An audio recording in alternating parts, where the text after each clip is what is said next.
Hello and welcome back to Getting Started in Streaming. This is an advanced tutorial on adding Facebook Live to your NGINX server. My name is Arif and I thank you for joining me on this video. Hopefully you get something out of it. Now, unlike a lot of my other videos where I've done a lot of kind of the trial and error myself, I am going to openly admit that I am wholeheartedly ripping off this content. I was looking at how to do this myself, and through a lot of trial and error and a lot of Googling, somebody else solved it for me. Now, since you people are fat, lazy, and poor and don't like to read, I am making this video for you. And this gentleman here also made the same content, but he did a very poor job in a very boring way of explaining it. So thanks to him being boring and you people being stupid, I'm making this video for you now. So hit that sub button if you like this kind of content. Maybe you don't like the insults. I'm fine with that. I really don't care. But hit the sub button either way. Leave a comment if you want to see more videos, if you have specific topics you'd like me to cover. And other than that, let's jump right into it. Let's start by opening up the remote desktop and getting into our Raspberry Pi. Let's just log in here. As you can see, I already have the terminal pulled up here. And the first thing we're going to have to install is Stunnel or Secure Tunnel. So we're going to type in app-get install stunnel 4-y. Do not forget the 4. And then once that package is done installing, we can actually get started on configurations. To find your Facebook live stream key, come into your home page, scroll down to live under the create area, and you're going to want to click go live. Now you'll see webcam and streaming software. Click on streaming software. And here you will see your stream key. Before you copy this though, make sure you click advanced and put it on persistent stream key. Just tick this on. And once you've done that, now you can copy it. This server URL is something you would need, but it's in the snippet I've put below for the Stunnel portion. So you don't need to worry about copying this. You just need your stream key to put into the NGINX portion of this video. So let's just click copy. And now we will go and insert this.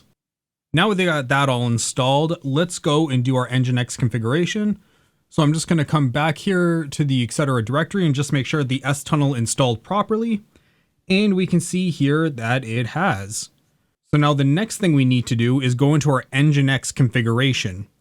So I'm just going to go in and nano into the, nginx.conf file.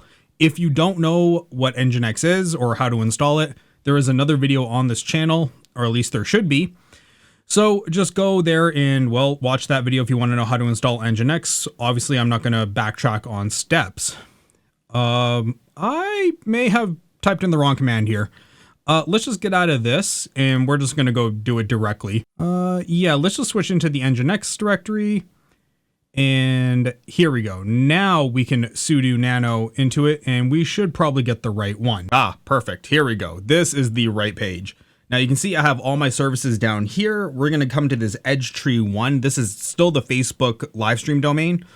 Edgetree is just using a specific output server, but we're going to get rid of this and we're actually going to use the network loopback IP address to type in here because this will then send to Stunnel and Stunnel will then send out to the Facebook address.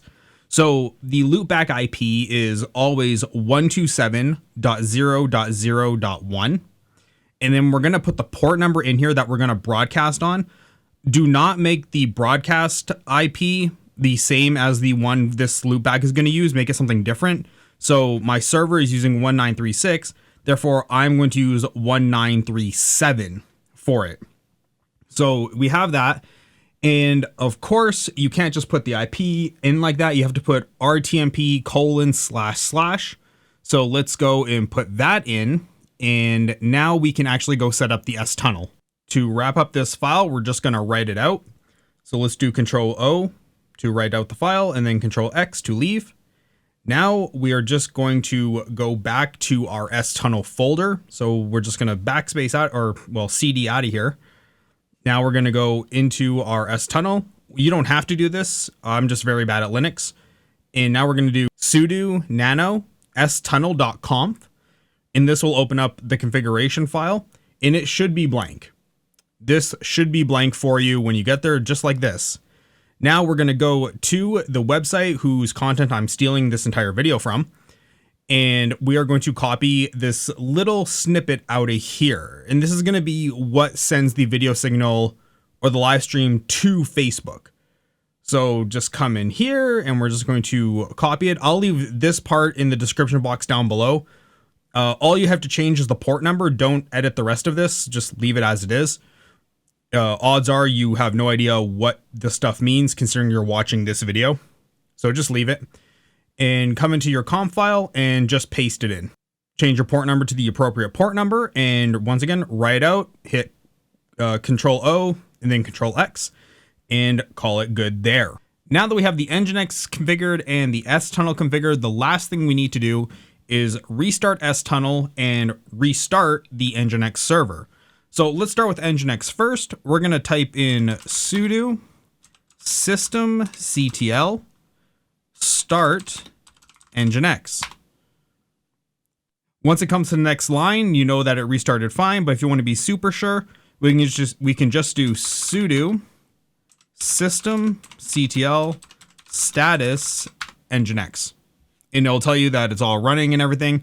And if it doesn't, well, it would have thrown an error beforehand.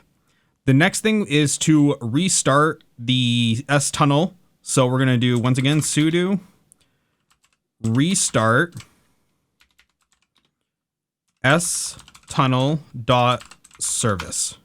Actually, my mistake. It is sudo systemctl restart S-Tunnel4.service. Here we go. And the next line, and there we go. Now we know both are started. I guess all we have left to do is test it on Facebook and let's see if it shows up. I'm going to bring over my Facebook here. We're going to go to live. We're going to click on go live. And we see here streaming software. And now I'm going to come to my server and you guys should see Restream.io and a Discord if this was working properly. So here we go. 3, 2, 1. Does it work? Connecting to live video. That's already a great sign. And there you go. Look at that. The whole thing now works. I'm going to draw a little square and highlight up here and you guys should see that happening. And there, see, look at that. Easy peasy. And there you guys have it. That is how you add Facebook Live to your NGINX RTMP server. I know it is not the most elegant way of doing things, but unfortunately, this seems to be the only real way of doing things. Once again, before I end this video, I want to give a lot of credit and a big shout out to these 3 sources, to dubdub.co.uk, to this person's GitHub page, xico2k, and also to RyCanDoIt. These 3 were literally invaluable sources to me, helping me solve this problem on my own, or, you know, what I'm saying. But these 3 sources, absolutely invaluable. Can't thank them enough. I hope you guys found content and value in this video. Other than that, make sure you do hit that sub button. Leave a comment if you have, you know, any content you want me to do for you. And other than that, I will see all of you on the next episode of Getting Started in Streaming. Thank you so much. Bye.